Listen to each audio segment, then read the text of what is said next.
So today we're going to talk about creating ideas. I know some people, ideas come to them naturally. It's very easy to come up with an idea. Personally, I have a very overactive imagination, and the ideas are constantly flowing. I know some people have struggled to come up with an idea, so we're going to kind of talk about how to gather your ideas kind of in one place and kind of move through there. So if you are a person like myself that comes up with several ideas, I strongly encourage you, write them down. Keep them together in one location.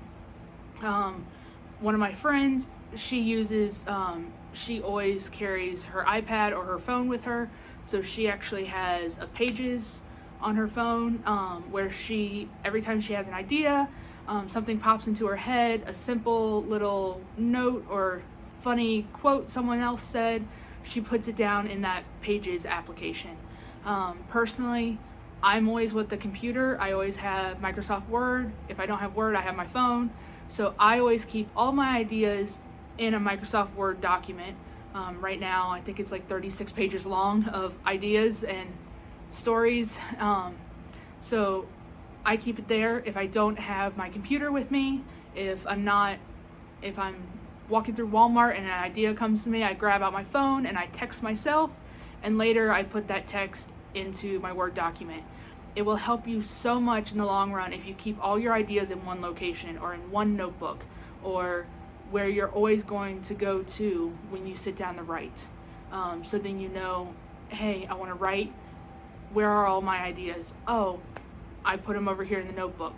So you're not looking in several different locations trying to figure out, well, where did I write that tiny little note?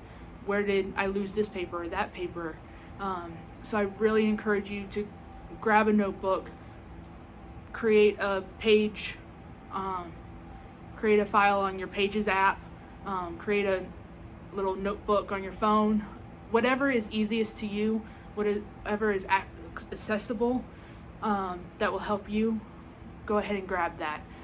The other thing I do is I have an Excel file where I just put all of my titles and my names. So lately I've been doing a lot of Asian stories, so I have different tabs at the bottom of my Excel sheet of names that are specific to Thailand, names that are specific to China, Korea, Japan, and then names that are common in the US. I keep those there so then I don't have to go search on Google or grab a baby book and try to figure out, hey, what name do I want to name my character? So start those files early on. If you hear someone's name and it sounds entertaining or it kind of sparks an idea, write the name down. I also, in that document with all the names, I also have potential names for stories, potential names for restaurants, potential names for any kind of buildings or corporations. This will help you if something just pops out. I have titles that pop into my head all the time, but it doesn't really have a story that goes with it. But then later down the road, hey, I had this story idea. You know what? That title sounds perfect for it. And it kind of comes together later on. Just having that Excel file with all those words and can help you later on. So, when it comes to creating an idea,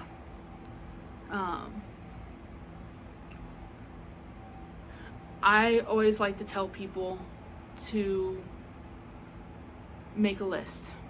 And this is actually your homework. If you want to follow along and you want to do this, feel free. So for homework, write a list of at least one page of things that you love, that you have a strong opinion and emotions about, things that fascinate you, and things that you want to learn more about. Because when you start to write a story, you're going to do a lot of research, especially if you want to write a good story. If you already have the knowledge, it does make it so much easier. So like, things that I love panda bears. I love going out to eat. I love hanging out in my room. I love, honestly, creating, which is why I write. So just things that you love, watching movies, things that you have strong opinions about. I'm very big on people getting healthy. I'm very big on people learning about how to finance, as you'll see in other videos. I'm very passionate about writing, which is why I'm creating this episode. So take all those things that you know and put them down. It helps for you to know. And then a lot of the times you can look at the things that you know and things that you like, and you can kind of put together a story. So when you're deciding that you want to write a story, and what kind of story you want, I have a few different quotes from famous directors, writers, people who kind of create, that have inspired me. And the first one is from Peter Jackson, and it says, "The most honest form of filmmaking is to make a film for yourself." I found this quote to be so meaningful, because when you're looking at a film and you're thinking, oh, what does the audience want? What does the audience want? And I'm like, no, what do I want to see? What do I miss when I go watch a movie? When you get so tired of seeing the same thing over and over again, I'm like, what is it that I want to see when I go to a movie theater? What is it that I want to see when I turn on my iPad and I turn on an Amazon movie? Like, what do I want to see? And that changed the way that I created ideas, and that changed the way that I started looking at stories. So I stopped trying to make stories for other people, or, hey, this is what's popular right now. I'm like, no. Make a movie, make a script, make a book, make a short story of what you want to read. What do you want to read? What do you want to see when you look at a movie? Look at it that way, and that will change your entire perspective of what you're going to create, and the ideas that you're going to go towards. That also goes along with that is from Tim Burton. If there's one thing important you can do as a writer, it's fighting for your vision each and every day. Everyone's going to have different opinions. Everyone is going to judge you whether you do this way or that way. I'm sure everyone has seen the Twitter fights, the online fights of, my favorite is the Harry Potter ones of, you put them with the wrong love interest, that so-and-so should have been with this person and this person should have been with this person. You know, the writer makes a choice, and you should respect the writer for making that choice. Respect yourself for making that choice. Just do what feels right to you. Steven Spielberg once said, "I don't dream at night, I dream at day, I dream all day, I'm dreaming for a living." And that is what writing's all about. It's different dreams, it's different things that you have created. A lot of the times I'll wake up from a dream and I'll end up saying, you know what, I really like that, let's put that down in my notebook. Or I'll stay up almost all night long and I'm like, I didn't sleep at all, and it's like, yes, but I was creating, and I felt alive when I create. And so I'm hoping that you guys can find what makes you passionate, find what you love writing about, find that special niche.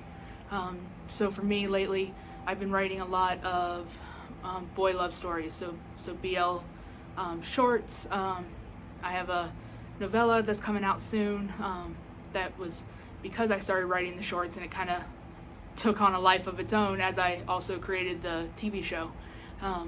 So find what you love, find that passion, find what works for you, and then take those ideas and put them together. Create those ideas, put them in that notebook, and then just kind of let yourself go.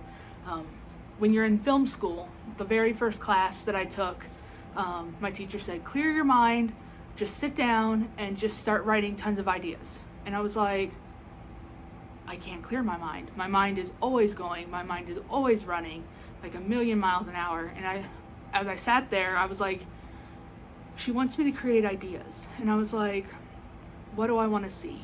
What do I like? So I like special moments. So I like when you watch a show and someone gives another person that they care about a hug out of the blue. So I wrote that down. I like drive-in movies. I know there's not a lot around any longer. So I wrote that down, and I wrote like special moments that have happened in my life that I've seen happen in other people's life that I really liked. I've written down bad things that have happened. So when you lose a parent, or when you've lost a pet, or when you get a new pet. So just stuff like that. I started writing down all those ideas like my teacher said, and I just started putting things that I liked, things I didn't like, just like the homework assignment. So those things all came together later on when I decided this is the kind of script, or this is the kind of book that I want to write. So then I looked back at those ideas and I kind of started to put those together and created an idea for my story. So again, your assignment for this week, if you want to follow along with the movie, is write at least one page of things that you love, things that you have a strong opinion or emotions about, things that fascinate you, and things that you want to learn more about. So that list right there will kind of help start your idea process if you don't know where you want to start with your story. Thanks for tuning in. I hope you enjoyed this episode, and I hope you look forward to the next one.